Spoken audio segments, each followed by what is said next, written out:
Good afternoon, class. Welcome to our lesson for today. Uh, our class subject is economics, and the topic is demand, supply, and determination of equilibrium. To start with the introduction, in economy, there are millions of individuals and institutions. Economics reduce things to a manageable proportion, and they are grouped into households, firms, and the central authorities.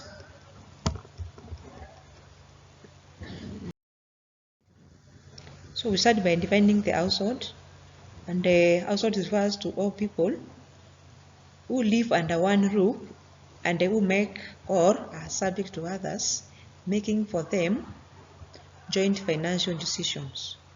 We can add that the household decisions are assumed to be consistent, aimed at maximizing utility, and they are the principal owners of the factors of production.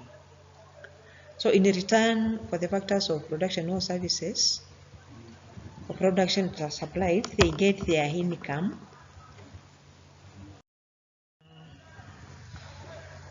And from what we have factors of production and the reward. Labor, the reward is wages and salaries. Capital, the reward is interest. Land, the reward is rent. Enterprise, the reward is profit.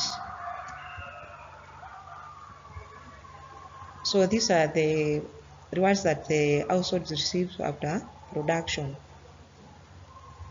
We now proceed to the farm, and the farm is defined as the unit that uses factors of production to produce commodities, then it sells either to farms or to household or to central authorities. The farm is the unit that makes the decisions regarding the employment of the factors of the production and the output of the commodities. This means that the farm makes decision on how to distribute the factors of the production and the products to be produced.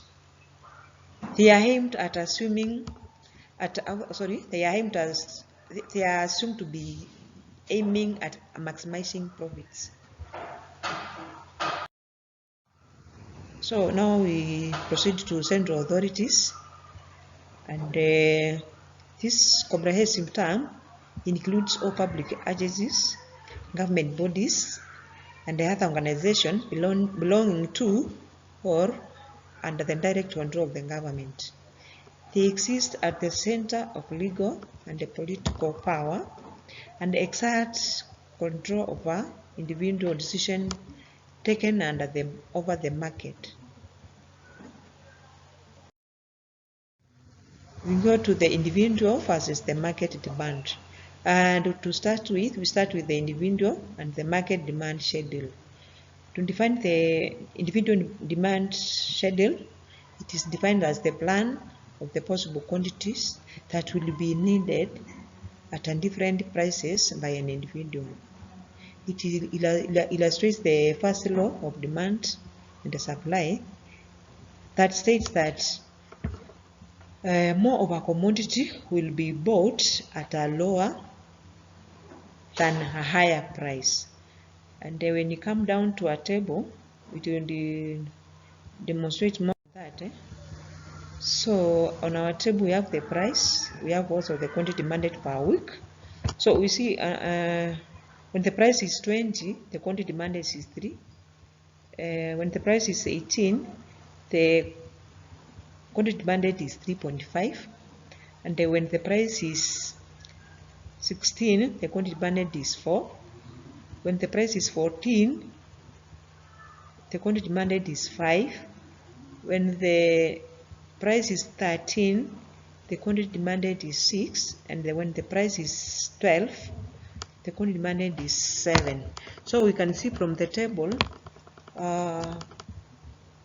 the more the price comes down, the more the quantity demanded increases. So now we proceed to the factors influencing demand. To start with, they are broadly divided into factors that determine the household demand and the factors that affect the market demand. So we have the factors that determine and the factors that affect the market demand. Okay, now to start with the factors that determine the household demand, they are the taste of the household, what the household prefers, the income of the household, the amount of the income that, the amount of salary or the amount of the household that has, the necessity of the commodity and its alternative, if any. It is how the important is the commodity. We have the necessity like food, clothing, so that are the necessities. The price of other goods. The consumer can also compare the prices of other goods with the one he or she wants to buy. Then we come to the factors affecting the total market demand. One is the own price of the commodity. This is the most determinant of the demand, because you have to know the price of the commodity before you buy. The prices of other related commodities. This one applies to the complement and substitutes, that you buy things that are used together, like we have the bread and the butter, that's a complement, and the substitutes we have these are commodities that can be used or consumed in place of the other. So we can use, instead of tea leaves, we can use coffee. So we go to point number 3. Under the factors, we have the aggregate national income and its distribution among the population. This applies to the income. As income goes up, the quantity demanded goes up. In such a case, the good is called a normal good. Point number 4, the taste and the preferences. Taste and the preferences. This is the direct relationship between the quantity demanded and the taste of the household.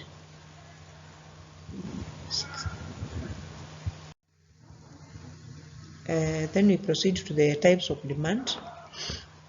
We have 4 types of demand, namely competitive, complementary, derived, and composite. We start with defining the competitive demand, and we can say that commodities are substitutes of one can be used in place of the other. So substitute goods serve the same purpose and therefore compete for the consumer's income. We go to joint or complementary demand. In this case, 2 or more goods are said to be jointly demanded when they must be consumed together to provide a given level of satisfaction. For example, we have a fuel and car. They must be used together. You can't use one without the other. We go to the derived demand.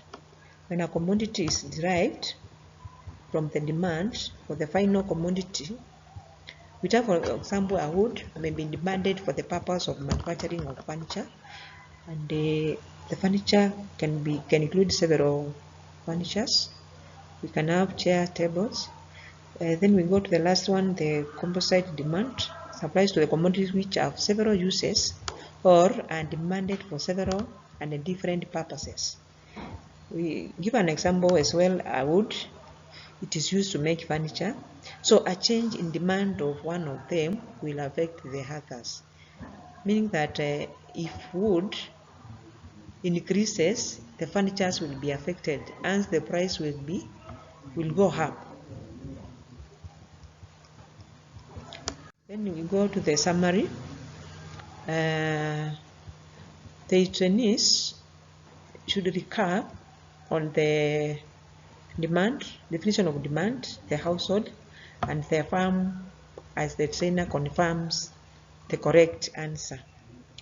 Then assignment for the students, the trainees to read on definitions of supply and the factors that affect supply of commodities.